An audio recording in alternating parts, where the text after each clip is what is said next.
Hunters have always been the first to venture into the wilderness. Whether driven by necessity or a thirst for adventure, brothers Chris and Casey Keefer pit themselves as hunters and survivors in some of the world's most dangerous and unpredictable landscapes.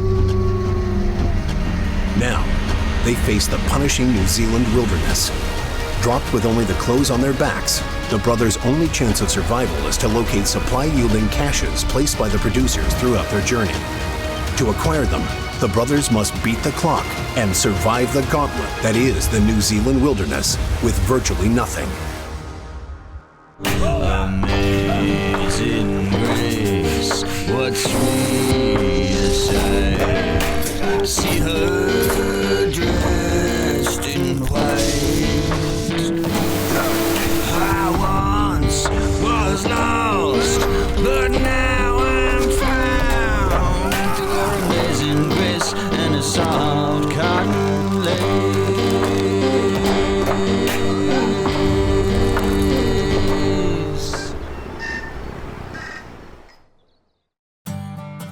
This season on Dropped Expedition South Pacific, the Keefer brothers tackled challenges like never before as they hiked, rafted, and hunted their way through the rugged wilderness of New Zealand's South Island. For the first time since their return, Chris and Casey Keefer are sitting down to discuss the ups, downs, and most pivotal moments from their New Zealand adventure. So, you're flying in on a helicopter. You're about to get dropped. What do you think? I gotta tell you, the helicopter ride in, ridiculous. You wish the flight was longer. I mean, first of all, you're flying in a helicopter. Yeah. Which, I mean, in itself is unbelievable. You hit the ground, you've got all this excitement, and you find helmets right away. Finding the helmets in the very first cache threw me for a big loop this year. What the hell do we have helmets for?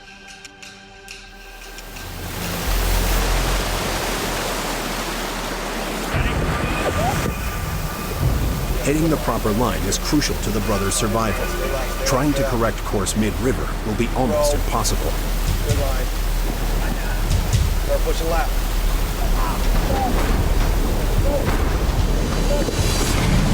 The brothers had made it past the rock, but it was just a precursor for the dangers that lie ahead. Right here, keep going. Keep going, good, good.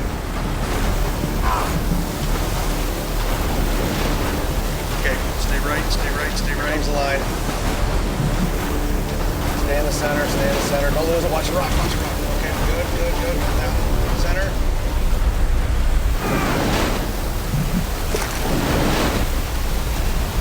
Got it.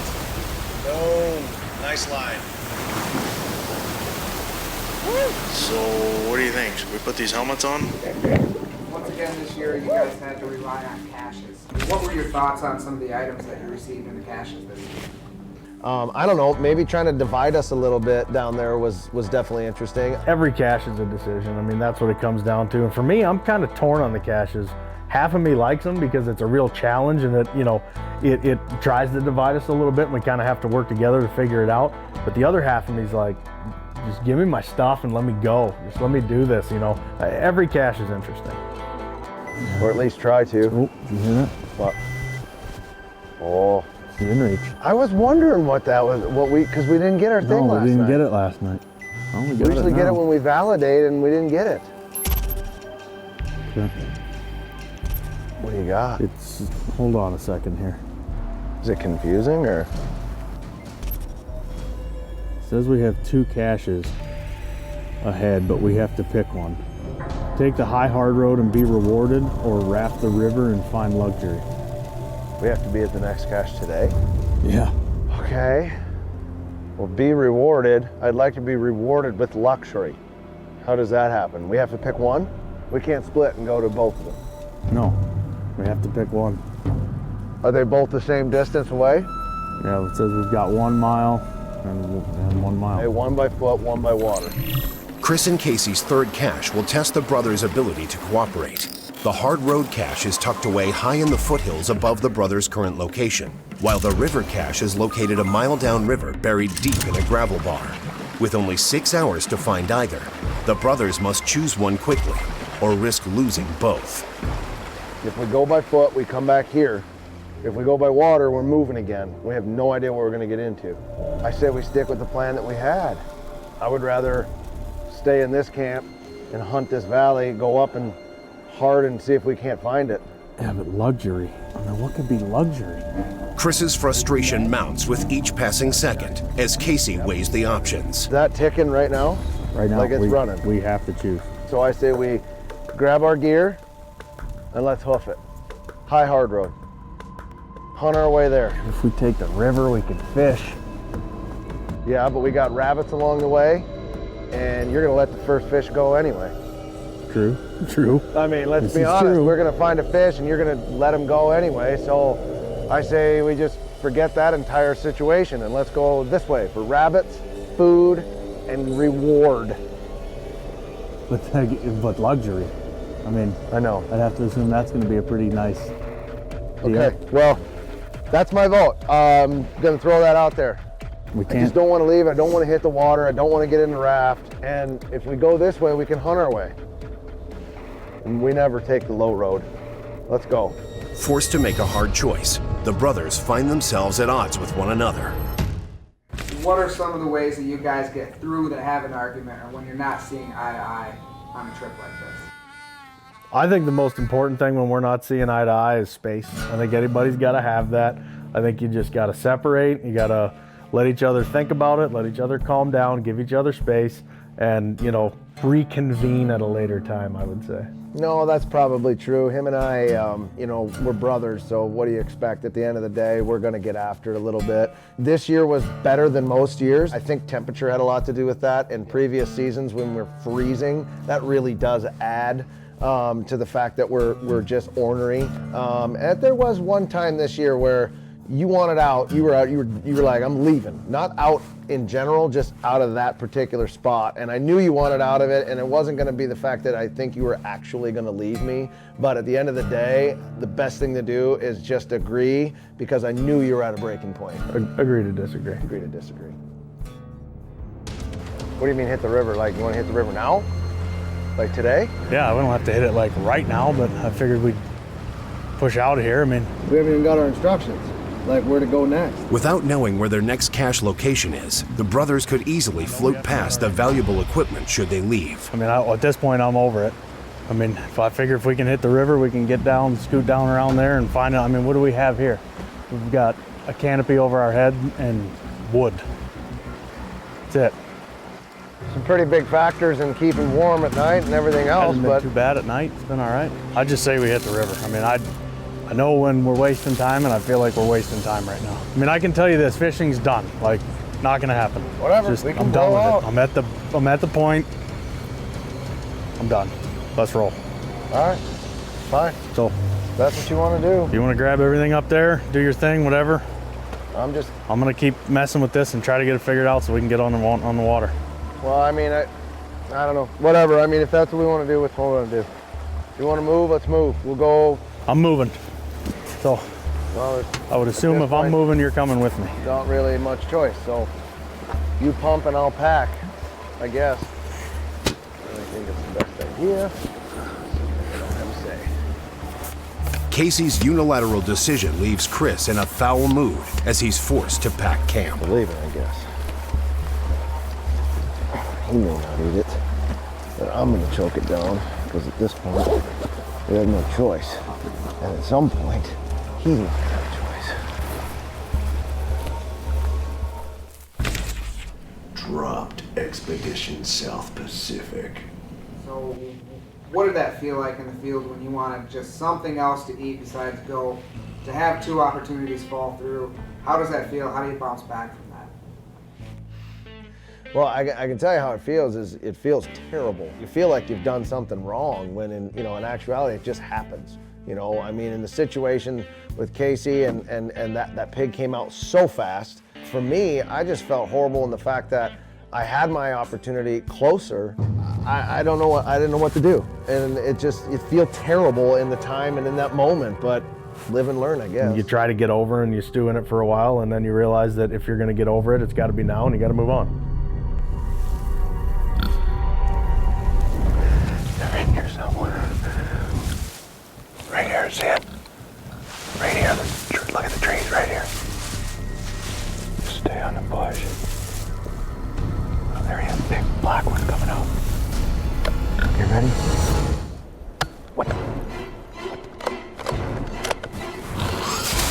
What is going on? Are you kidding me? Completely wrapped up in the hunt, Chris forgot to load a bullet into the chamber. Is he gone? He's gone. What the? Oh my gosh! Did I not load one? Where, I can just see brushed out at the bottom. Are you kidding me right now? As realization sets in, Casey can only watch as their last opportunity at food slips away.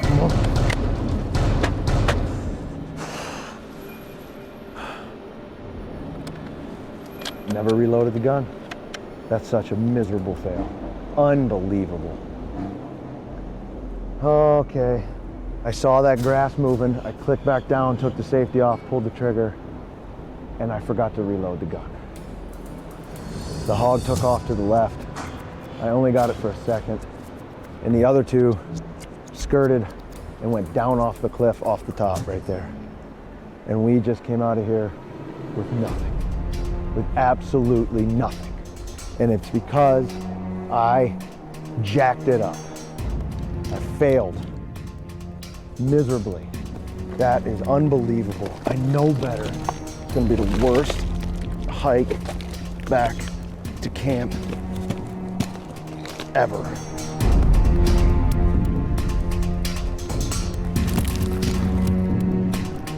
I had it and I missed it and I jacked it up on myself. I pissed off. This sucks. Can you guys tell us a little bit about what it was like to bite into that fresh goat meat right off the bat, what that taste was like? I'll tell you exactly what it was like. Goat sucks. I mean, that's just, there's no way around that one. I mean, if you could taste a mouthful of hot pennies soaked in blood, you're eating goat. And that's as accurate as I can I get. tried so hard to keep it in, so hard. Can't do it, can't do it, smells like goat. Bah! I'm just thinking about it right now. People don't understand that you can smell a billy goat in New Zealand, honestly, from a quarter mile away. Without any doubt in my mind that it's a goat. Yeah, so if you can smell that, imagine what it tastes like.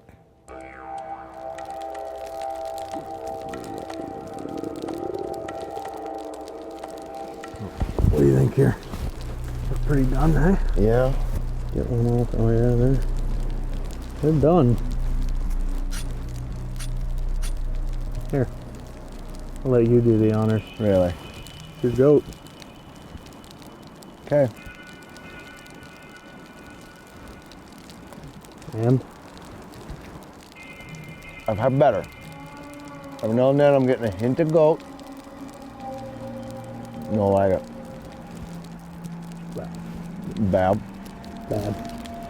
Oh my lord. Tastes like iron. The rancid meat is almost too much for Casey to handle. But It's cooked all the way through, there's no doubt. I don't know. Almost I'll power through it right now. I do not care move from the Arctic, I can tell you that much. Okay, well, there you go. It's warm all the way to the belly. Oh my Wow, lord. it's so chewy. The goat meat has quickly turned against the brothers. So bad. That's all we got right now. Well, we do have other means of heavy chew. Oh. Well, whew, that's my first goat. Probably gonna be my last goat. I should power through it. Listen, just gotta go for it. We're gonna split up. Well, I saw those rabbits up top. Yeah. Take that fly rod. Let's see if we can get some. Wow, it's not good. See if we can. Oh, a little goaty. I'll go fishing. Okay, that piece was goaty. That's an aftertaste like I've never had before. Okay. Wow. Oh, there you go. Hey now. It's bad. Oh my god. I'm with you. Ooh. I can't live on this, there's no way. Let's find a pig, let's find some rabbit, and let's find some trout. Oh, keep it in. I've got to go fishing. I got to do something. Just leave this here and see if we can split up. Okay. Oh, I'm gonna get my fishing gear ready. I'm gonna try and eat as much as I possibly can, because I'm hungry. Having spent a large amount of energy hunting down the goat, they must search for a more viable food source quickly, or be forced to choke down the goat meat. See? Oh.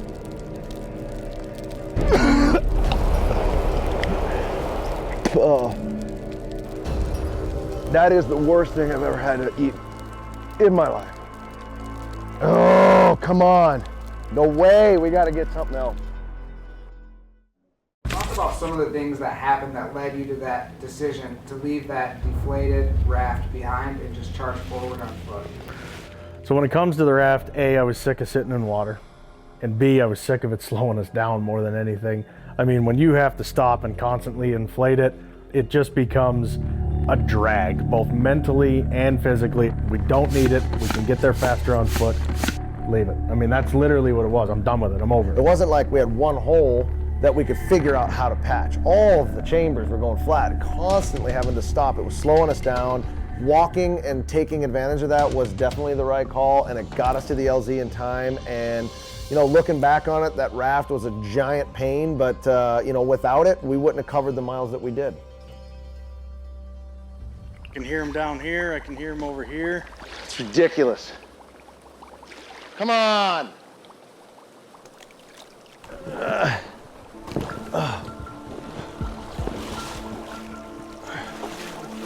Yeah, dude.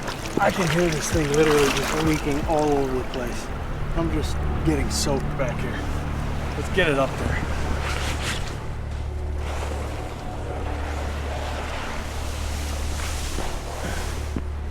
There. Slowing us down big time. I'm done with Frustrating it, right now. I'm done with it. Like, when I say done with it, I mean, I'm done with it. So what are you suggesting? Leave We it, walk? leave it sit right here. Mark it. If we keep stopping every half mile to try and blow this thing up, there's no telling if we're gonna make it on time.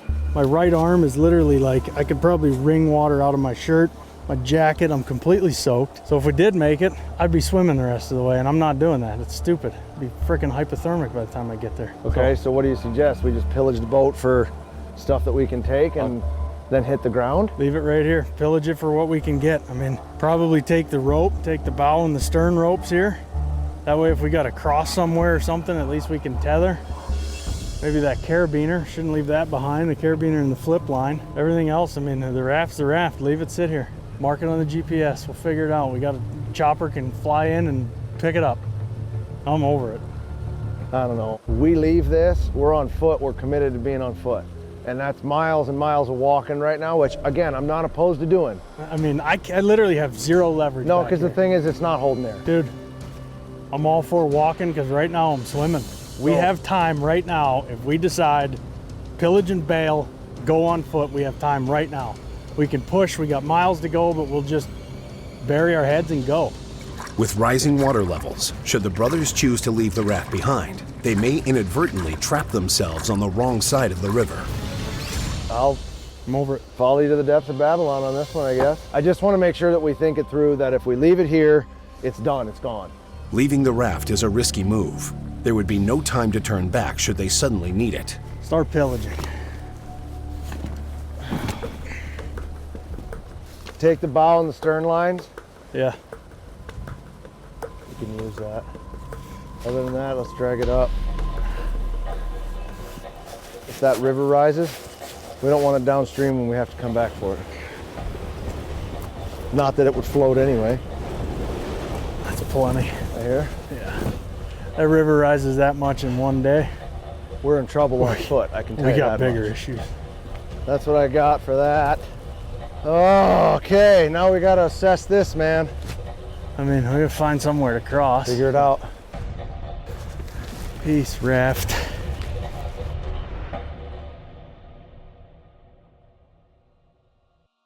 So this season of Dropped really, I mean, it embodies what we set out to do. We set out to challenge ourselves in any way possible. It's not about the kill for us. It's not about, you know, coming home with some giant animal to hang on the wall. It's about going out there and pitting ourselves against Mother Nature and the wilderness and taking everything she can throw at us and trying to give just as much back. So I think this season of New Zealand embodies that to a T. Well, and you know what? We're blessed as brothers to be able to go do it. And we just encourage more people to get off the couch and to get after it and go do something that you thought you couldn't do, something that you want to challenge yourself with. That's what it's been about for us as brothers. We create a ton of memories while we're out there. New Zealand will always have a special place for us because it was in a completely different country, under different terrain. We had to learn the hunting style along the way. We got to navigate a completely different river than we used to. So as we come back and we talk about it, there's a lot of really amazing things that we get to take away from this journey in New Zealand. And we're super appreciative to get that opportunity. And you know what? I'm looking forward to the next time we get dropped. Where's that gonna be? What's that location? We don't know, but I'm certainly looking forward to it. As long as we keep making it out alive, we'll keep doing it.